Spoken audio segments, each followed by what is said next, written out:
আসসালামু আলাইকুম এভরিওয়ান, নতুন একটা ভিডিও সবাইকে স্বাগতম। আজকে ধান লাগানোর জন্য চলে আসলাম। কলেতে পানি নিতে হবে, মেশিন কাটা তেলে মেশিনে পানি তুলতে হবে। কলের থেকে পানি নিয়ে নেই, মেশিন কিন্তু খাটানি হয়ে গিয়েছে, পানি যাচ্ছে যে আবার হয়ে যাচ্ছে পানির সাথে সাথে। আমার জমে ওখানে পানি কিন্তু হইতে চলছে। আমি জাইল মারছিলাম, আলের গলায় সব ঘাস মাটি এগুলো কিন্তু সব মেরে দিলাম। এবার কিন্তু এই ভুঁড়িটা চষার জন্য গাড়ি আসবে। পানিটা কমপ্লিট হয়ে গেল প্রায় এই খেটালে। আর ওদিকে যে পাতো মারছে দেখা যাচ্ছে, তখন জোন হয়েছে, পাতো মারছে সব। পাতাগুলো কিন্তু সব ভালো করে বেছে বেছে মারতে হবে, গুছিয়ে গুছিয়ে। যেমন ওর ভিতর ঘাস থাকে, শামা ঘাসগুলা, এসব ঘাসগুলো কিন্তু পাত দিয়ে পাতো মারতে হয়। তাই ধীরে সুস্থে পাতো মারছে সব আস্তে আস্তে, এবং বেছে বেছে কিন্তু সবগুলো মারছে।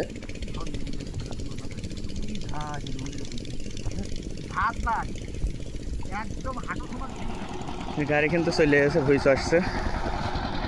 এদিকে পানির খাটাল কমপ্লিট। আমি যেদিকে একটা আইল রেডি করছি, ড্যাঙারি মাথায় একটু ইসো তো, এই জন্যে ভুঁইচ আসা শুরু হয়ে গিয়েছে।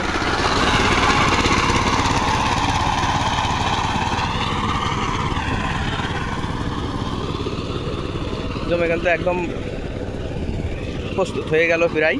এবার শুধু পাশই যাব, পাশই দিয়ে লাগানি শুরু হয়ে যাবে। কত সুন্দর কাদা হচ্ছে দেখেছেন। জমি কিন্তু প্রায় চষা কমপ্লিট হয়ে গেল, মাথার একটা ছোটো খাটাল বাকি, এটা কমপ্লিট। এবার কিন্তু বাসুই দিতে হবে এটাই। আর এটাই যে চাষ চলছে, মোটামুটি 3টে 4টে করে চাষ দিলে কিন্তু ধান লাগানোর মতো উপযুক্ত হয়ে যাবে। এখন বর্ষাকালে তো কাদা করে অতদিন ফেলে রাখার প্রয়োজন নেই। দিনের দিন চষে দিনের দিন লাগিয়ে ফেলাটাই আমাদের এদিকে মানুষটা কিন্তু শেষ পর্যায়ে চলে আসে। এই যে এই কাঁঠালটা হলে আমার জমির চাষ শেষ। ওদিকে মাঝাব্বার জমিটা চাষ করবে, একই সাথে কিন্তু ধান লাগাচ্ছে আমের মাঝাব্বা।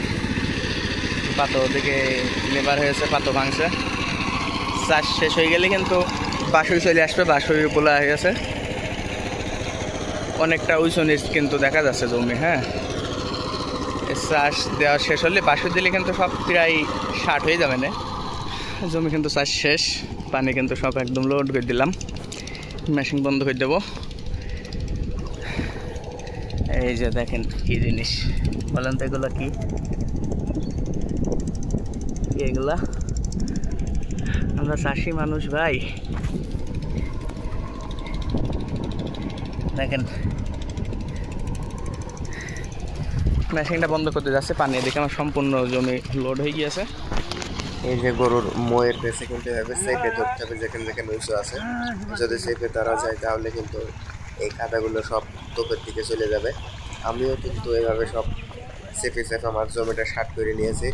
আর মাইজাপা কিন্তু এই যে মাইজাপার এই জমিটা শার্ট করছে, তখন আমি ভিডিও করছিলাম, আমি দাঁড়িয়েছিলাম। আর আমি যখন কাজ করছিলাম তখন ভিডিও করার মতো কেউ ছিল না বলে আপনাদের ওই ভিডিওগুলো দেখাতে পারিনি। তবে এভাবে চেপে ধরলে কিন্তু সবচেয়ে ভালো হয়।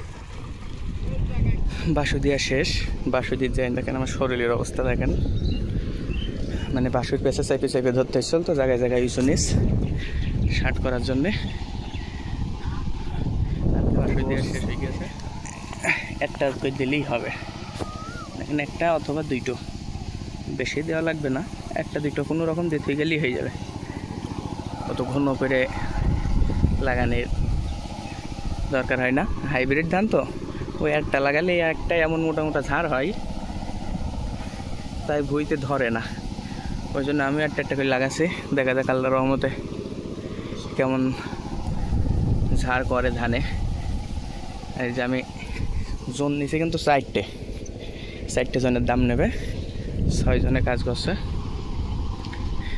আর ওই যে ভুঁইটা চষছে ওইটাই 4টে জনের দাম নেবে, মানে এরাই একসাথে সব ফুরনি করে দেবে। 6টা মানুষে 8টা জনের দাম নিয়ে কাজ কমপ্লিট করে দেবে।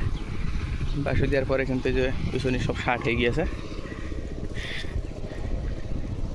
কোনো জায়গায় আর কিন্তু উঁচু নিচ নেই, সম্পূর্ণ জমিতে এখন পানি কিন্তু থই থই করছে একদম।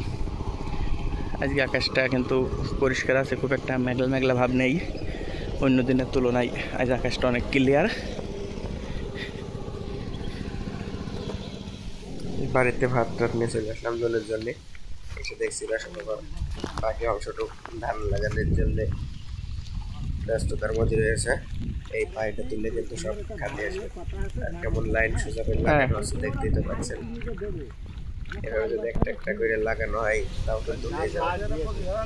মাথাটা লাগানো শেষে আসলো কাঁদি সব খাওয়া দাওয়া দিল। এই যে আবার লাগাচ্ছে বাকি অংশটুকু, এগুলো কিন্তু হয়ে যাবে লাগানি। তবে এই বর্ষাকালে এই ধানটা কিন্তু একটা একটা করে, যে হাইব্রিড জাতের ধান, এটা একটা করে লাগালে ভালো হয়। আপনাদের কিন্তু দেখাবো পরবর্তী সময়ে একটা লাগালে কি উপকার। আজকে ভিডিও এখানে শেষ করছি। সব ভালো থাকবেন, সুস্থ থাকবেন। আসসালামু আলাইকুম।